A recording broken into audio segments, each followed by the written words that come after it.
Comrades, I want to start with a question. Who here is feeling a bit overwhelmed by this weekend? A bit overwhelmed.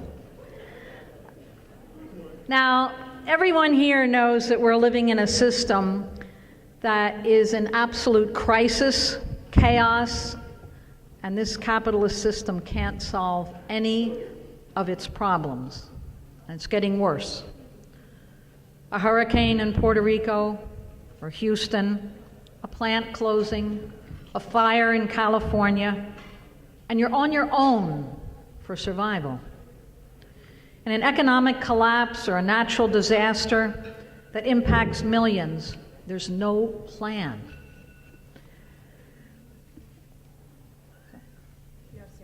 Okay. The determination to fight for change is what brings us to revolutionary activism, but it's just the first step. And what's great and inspiring is that a determined group of comrades, of militant fighters, really take a few seconds to look around at each other. This is a fantastic and incredible group of comrades.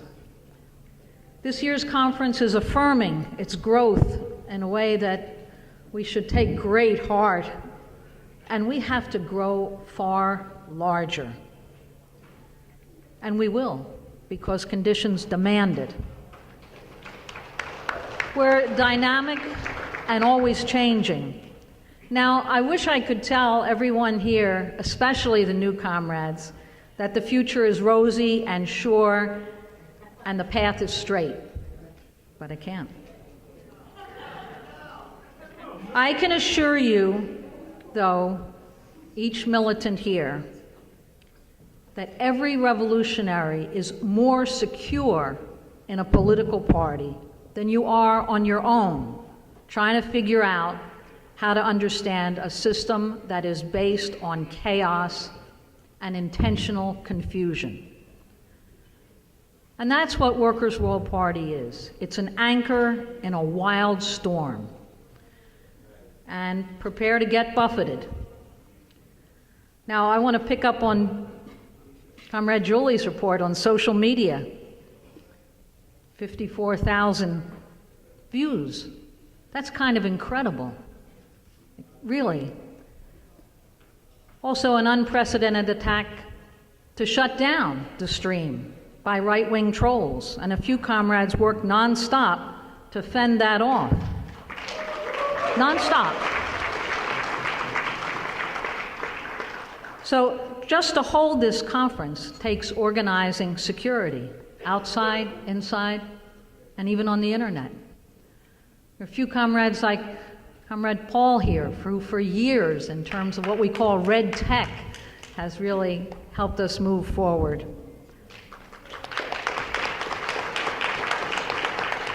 But this attack, let's say by right-wing trolls, it's a good warning. It shows we're not just talking to each other. We're both talking to a wider audience who are interested, who want to know more, and also there's a repressive state apparatus and racist white supremacists who are listening. And if we take ourselves seriously, we want to always keep that in mind too. There's enormous, exciting potential. But if you accept stability, that everything will go according to plan, we can't give you that in Workers' World Party, because the system is incapable of providing security for an instant. We nevertheless have to constantly make plans, project struggles, but always know that we have to respond to crises.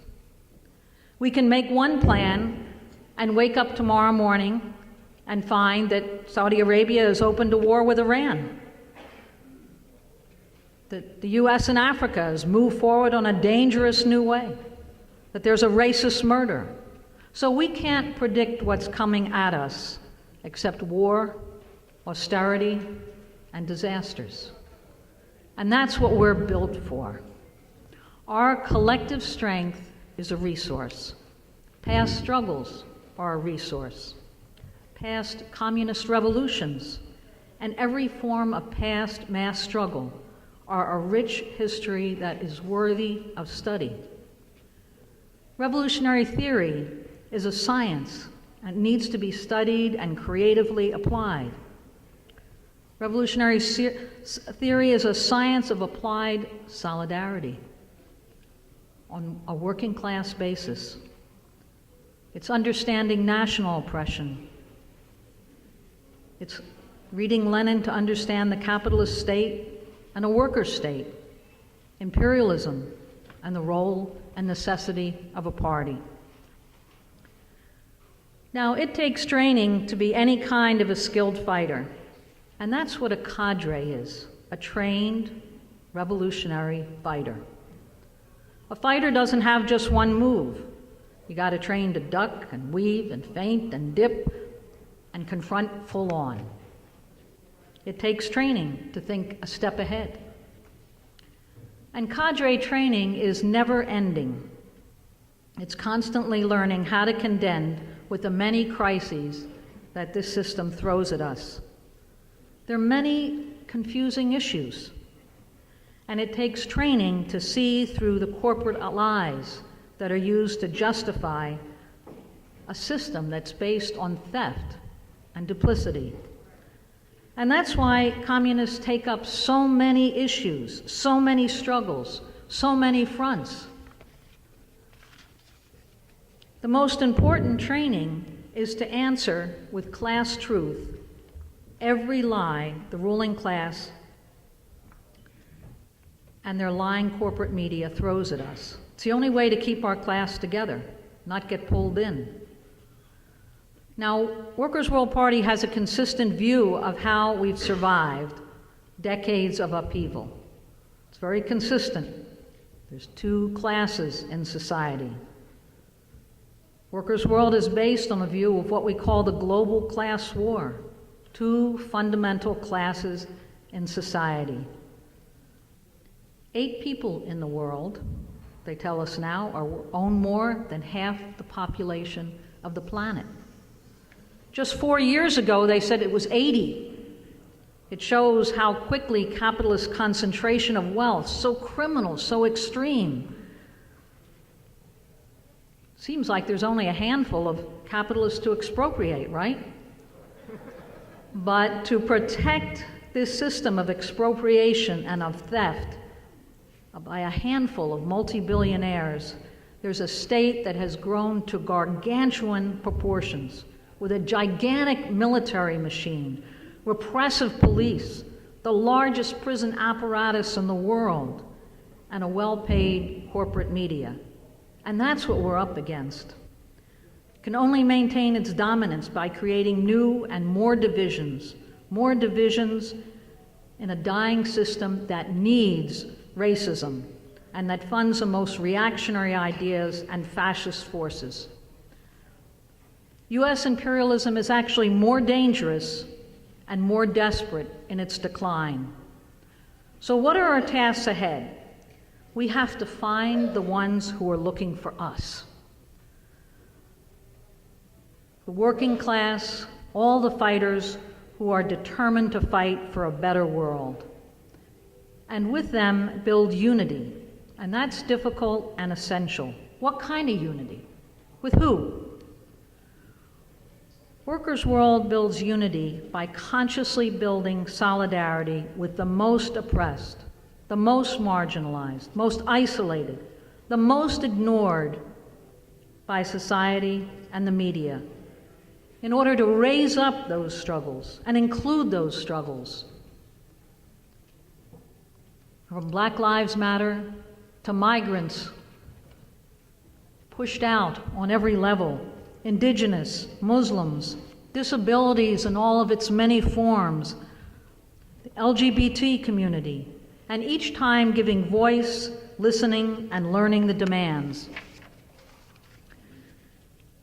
Now, we don't engage in any silly debates or attacks. Instead, we want to try to always show that another approach is possible. So we're in many alliances and coalitions, and always on a constructive basis. How can we build unity? How can we build not only the party, but build resistance in a movement as a whole? How can we build unity and solidarity with struggles in countries targeted by US imperialism all around the world? Venezuela and Korea and Zimbabwe, Yemen, Syria, Iran, China, Russia. Always stand with Palestine, such an example that resistance in the grimmest conditions, complete lockdown and expropriation, is possible. I want to look at the whole continent of Africa. In the past year, there have been 3,500 US military operations in Africa, 10 a day. So it's constantly educating ourselves in a combative way. And let me just sort of close on this, because it's always seeking to answer the corporate media. So that one social media campaign, NGO-based, all these fake human rights groups, that one assault doesn't just blow us away, because they use psychological warfare, and all too often the very language that we use. When they start howling with one voice that we have to do something. What's that mean? That should be an immediate warning that they're trying to stampede us into a war, a racist campaign. Whenever the media seems to speak with one voice, that's when we have to beware. And immediately ask, who's behind this? There's no such thing as a humanitarian mission by US imperialism. They're incapable of it. So it's being prepared to stand our ground. Crises come without ever knocking politely. And that's why we need political classes on every issue. And we need comrades who come from the many oppressed nations and peoples and struggles to educate us and listen. It's a continuing dialectic. As communists, we need to plan a weekly newspaper, daily news, classes, and we also need our own initiatives and campaigns. We need to be setting dates and bringing in allies. We need to take seriously November 30th and December 1st in defense of our comrades in Durham. We need to take up a proposal for January 15th to the one-year anniversary of the Trump inauguration. We need plans for May Day and International Women's Day. But in truth, we don't set our agenda. So we also need to always be taking spontaneous advantage of opportunities of the moment and geared to be responding to racist outrage and crimes of the police, of a system that is constantly initiating wars.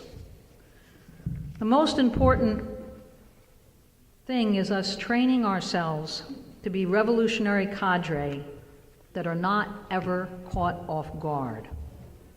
So if you're feeling overwhelmed, embrace it. It's the new normal. It's the chaos of this system. And it also should always remind us of what our goal is, that we are training to overwhelm this racist, chaotic, dying system with mobilized, organized people's power. Comrades, dare to struggle, dare to win. The people united will never be defeated.